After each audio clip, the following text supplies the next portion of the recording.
Good evening friends and welcome to my YouTube channel. आज हमारी video है Indian polity के ऊपर। कुछ क्वेश्चन आंसर्स हैं और इसके बाद को थोड़ी बहुत आपको जिस्ट मिलेगी रिवीजन के तौर पर। ठीक है, तो समय जाया ना करते हुए स्टार्ट करते हैं।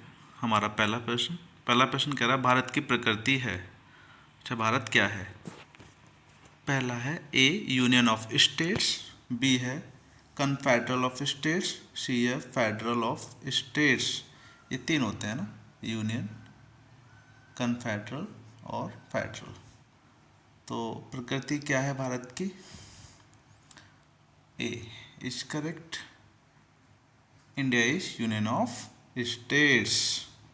ये जब आप पढ़ोगे ना प्रस्तावना, उसमें ही दे रखा है। चलिए आगे बढ़ते हैं। आगे है इस परिसंघ, संघ और संघ, कॉन्फेडरेशन, यूनियन और फेडरेशन, इसके बीच में अंतर हमने बताया है। सबसे पहले बात करते हैं परिसंघ की। कॉन्फेडरेशन होता क्या है? इसकी परिसंघ की प्रकृति सबसे ज़्यादा लचीली होती है। इसमें देश कभी भी संघ से बाहर निकल सकते हैं। इसमें स्वतंत्र देश एक दूसरे से मिलकर एक समूह का निर्माण करते हैं और इस समूह में वे आसानी से कभी भी निकल सकते हैं। अर्थात यह एक अस्थायी संघ होता है, जैसे यूरोपियन यूनियन है। बेशक नाम में यूनियन है, लेकिन वो एक क्या है, परिसंघ है। ठीक है, तो मोटा मोटी इसमें ये होता है कि जो देश हैं, देश मिलकर किसी विषय के ऊपर या कैसे भी जुड़ के एक समूह का निर्माण कर लेते हैं और फिर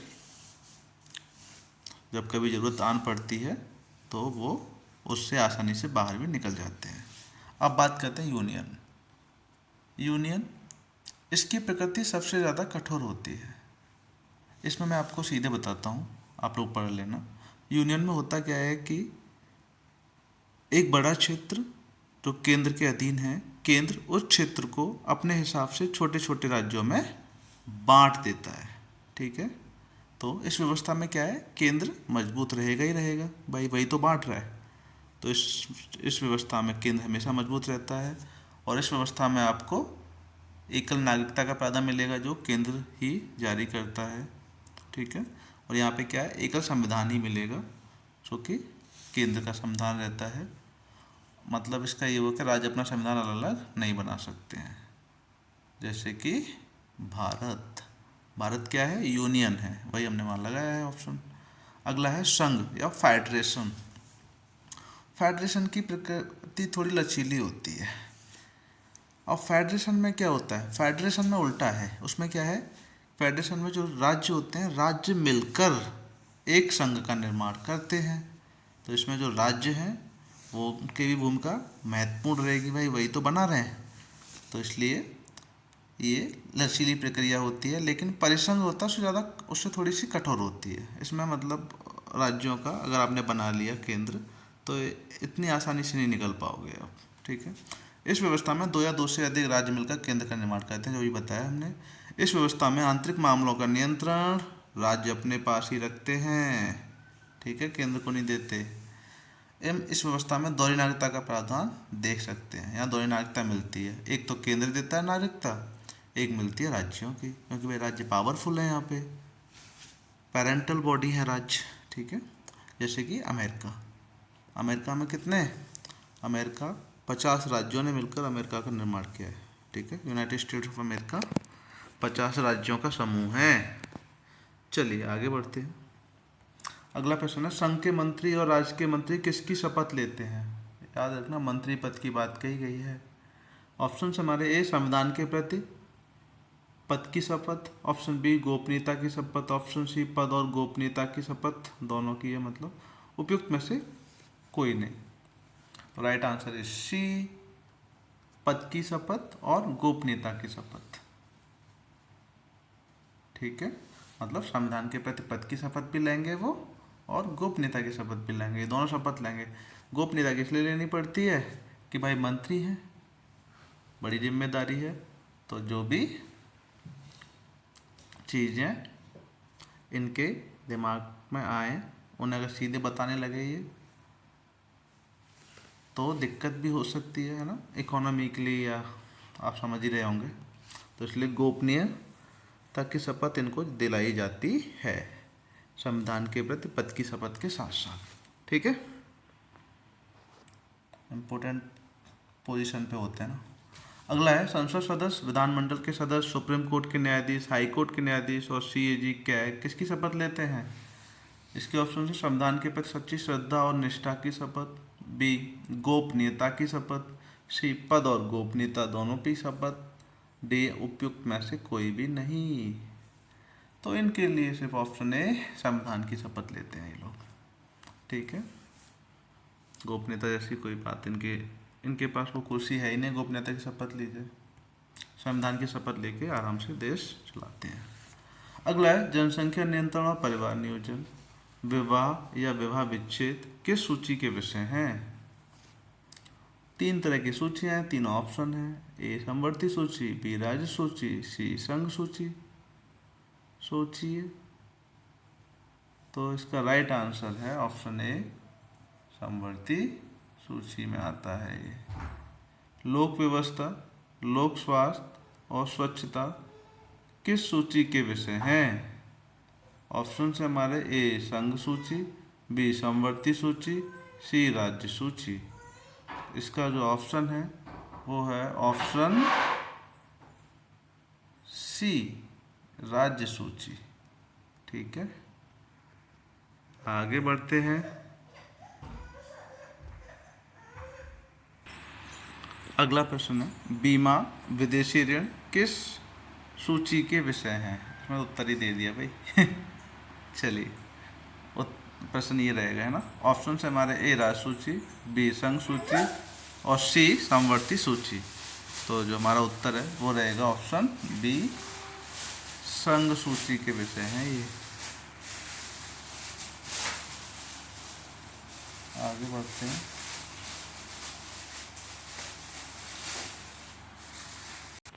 चलिए अब बात करते हैं संघ सूची, राज्य सूची और समवर्ती सूची के ऊपर।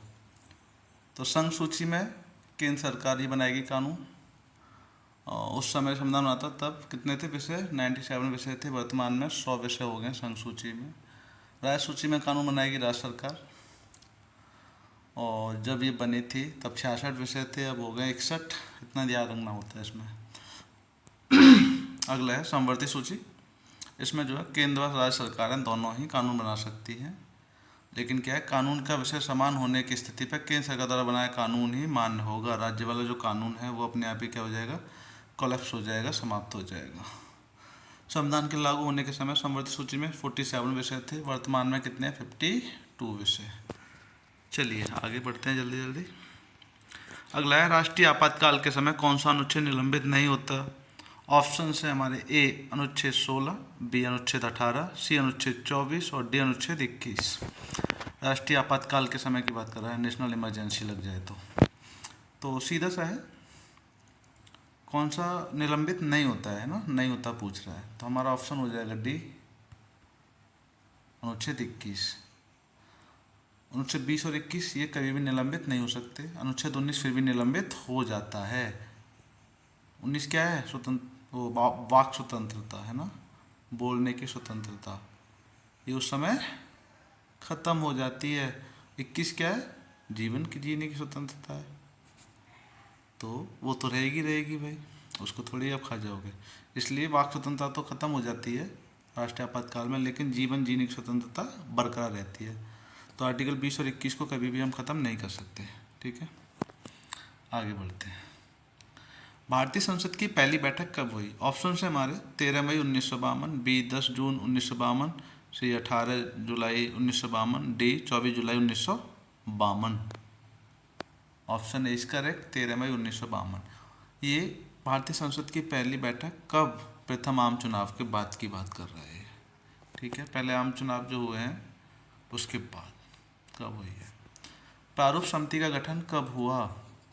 ऑप्शन है हमारे ए 18 अगस्त 1947, बी 30 अगस्त 1947, सी 29 अगस्त 1947 और डी 15 अगस्त 1947। सारे अगस्त की डेट दे रखी है, तो सी इज करेक्ट, 29 अगस्त 1947। गठन तो इसको हुआ है और पारित हुआ है 23 फरवरी 1948 को। ठीक है, चलिए आगे बढ़ते हैं। अगला है उद्देश्य प्रस्ताव संसद में नहीं भैया, संविधान सभा में, है ना। संसद में क्या बोले, उस टाइम तो सभा ही थी।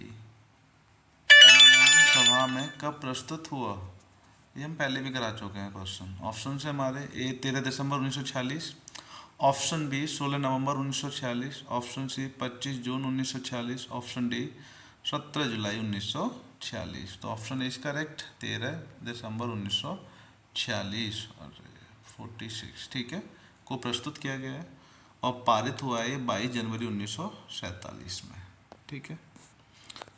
यहाँ पे आपको दोनों चीज़ें मिल रही हैं, वहाँ पे हमने सिर्फ कब प्रस्तुत किया गया यही कराया था। चलिए आगे है। अच्छा ये जिस्ट आ गया, ठीक है, इम्पोर्टेंट जिस्ट है, पढ़िए, क्वेश्चन आंसर के रूप में नहीं होती है ये, इम्पोर्टेंट फैक्ट्स उठा लिए गए हैं, ठीक है। पहला है लाभ के पद की परिभाषा संविधान में नहीं दी गई है, याद रखना है। फिर ये कहाँ से आई, ये माननीय उच्चतम न्यायालय द्वारा लाई गई है। कौन कौन से अनुच्छेद के अंतर्गत है, 102 फर्स्ट ए और 191 फर्स्ट ए के तहत। 102 फर्स्ट ए संघ के लिए हो जाएगा, 191 फर्स्ट ए राज्य के लिए हो जाएगा, ठीक है। ऐसे तो पूछ सकता है कि लाभ के पद कहाँ से आया भी है, क्वेश्चन इम्पोर्टेंट है। तो उच्चतम न्यायालय के द्वारा लाया गया है, संविधान में नहीं है।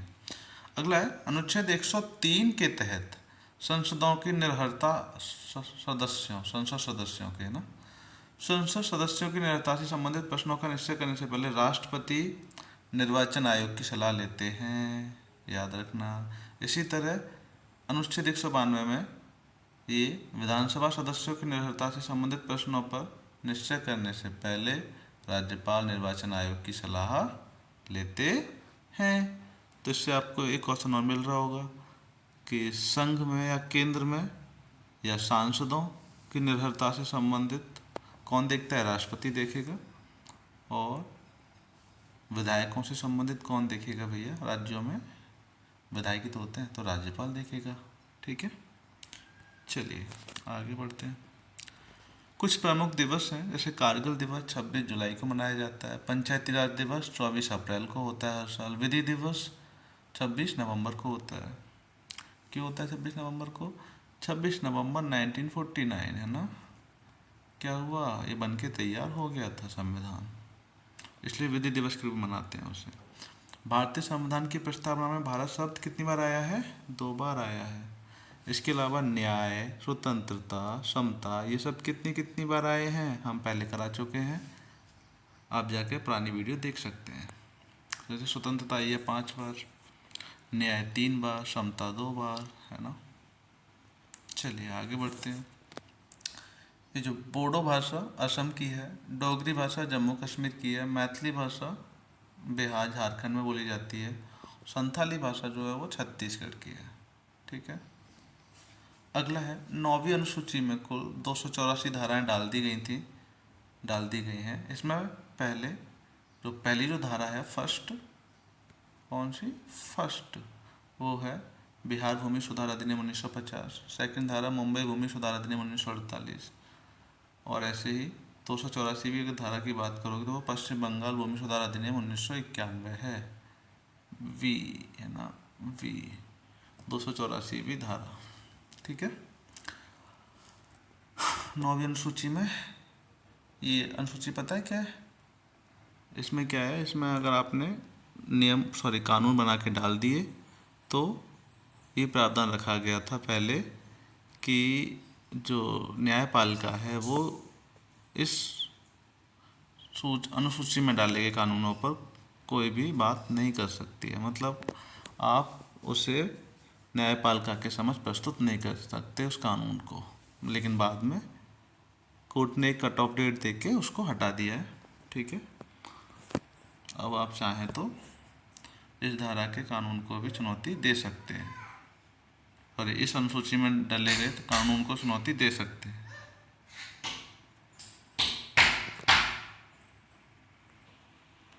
ये तो वही स्लाइड आ गई है।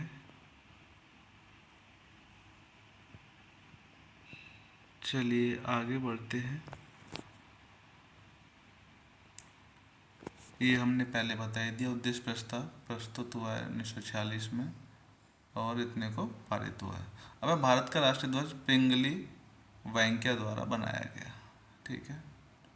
अगला है डॉक्टर भीमराव अम्बेडकर जी को आधुनिक भारत का मनु की संज्ञा दी जाती है और doctor Bhimrao Ambedkar second time का मुंबई से चुने गए थे।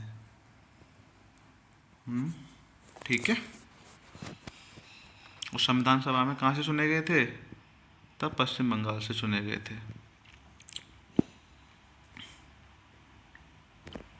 चलिए आगे बढ़ते हैं। आगे ये 3 इम्पोर्टेंट स्लाइड्स और हैं। ये है राष्ट्रीय आपातकाल, आर्टिकल 352 में इसका प्रावधान दे रखा है। ठीक है। अभी तक भारत में राष्ट्रीय आपातकाल कितनी बार लगा है? 3 टाइम्स लगा है। पहला 1962 में जब चीन के साथ युद्ध हो रहा था तब, दूसरा 1971 में पाकिस्तान युद्ध के समय, तीसरा 1975 में इंदिरा गांधी गवर्नमेंट आंतरिक अशांति के कारण। ठीक है। अब बात करते हैं 1975 वाले की। तो राष्ट्रीय आपातकाल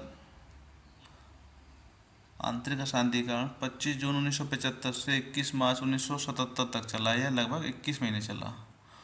उस समय राष्ट्रपति थे फखरुद्दीन अली अहमद और प्रधानमंत्री थी इंदिरा गांधी जी। इसको आप छोड़ दो, इसको हम बाद में देखेंगे। ठीक है।